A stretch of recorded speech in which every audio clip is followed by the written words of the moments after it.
Amici di Bella Sicilia, continua il viaggio a Limina. Guardate cosa gusteremo adesso. Non immaginate il profumo. Benvenuti a Limina, stiamo per preparare un piatto tipico che sono i maccheroni, cosiddetti maccaroni di casa. Questo impasto viene fatto con la farina di semola e con l'acqua semplicemente, e le dosi sono circa 1 chilo di farina e mezzo litro d'acqua. Viene impastato nella maida e poi viene lavorato molto. Vi faccio vedere il procedimento.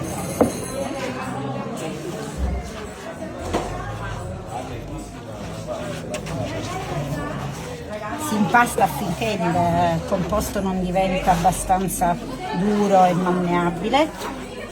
Molto duro.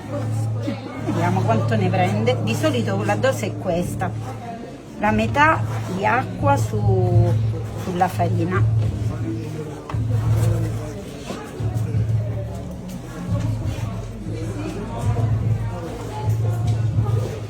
Tutto questo per preparare un buonissimo piatto di maccheroni. Maccheroni, il piatto tipico. I nostri nonni li preparavano, i nostri genitori, nelle giornate di festa. No? E nelle occasioni speciali. Ovviamente conditi con il sugo di carne, e noi metteremo stasera la salsiccia, la carne di maiale e le coste, Le costine. le costine. Sarà un'esplosione di sapori, tutti della tradizione.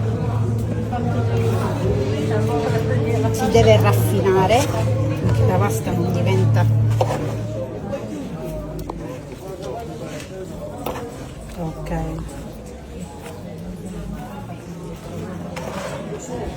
Allora si scava la pasta. Va benissimo, si deve lavorare abbastanza.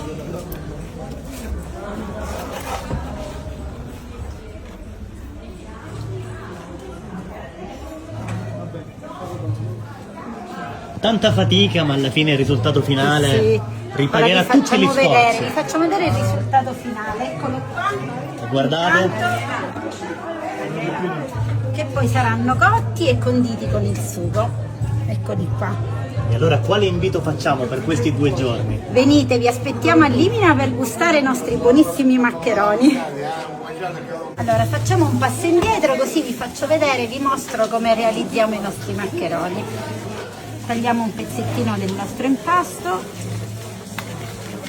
utilizziamo il ferretto, arrotoliamo così con le mani, dopodiché tiriamo fuori ed ecco a voi il nostro maccherone.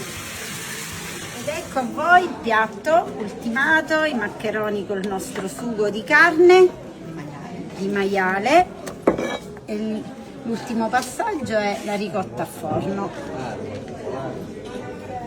Prego. È un piatto che definire squisito è poco, è molto di più. Sì, È il ricordo di tutti i nostri dei cari, nonni e dei nostri cari. sì, è tradizione proprio nostra questa. Quale invito facciamo a tutti gli amici di Onda TV e Bella Sicilia che stanno guardando questo Vi video? aspettiamo a Limina per venite. visitare il nostro paese, le bellezze che offre la nostra Limina, e per degustare i nostri prodotti squisiti. E non ci sono alibi per non essere presenti, quindi vi aspettiamo. Grazie per aver seguito il video fino alla fine. Al prossimo Grazie, contenuto su grazie a Bella voi. Sicilia Onda TV, grazie. Grazie. Ok.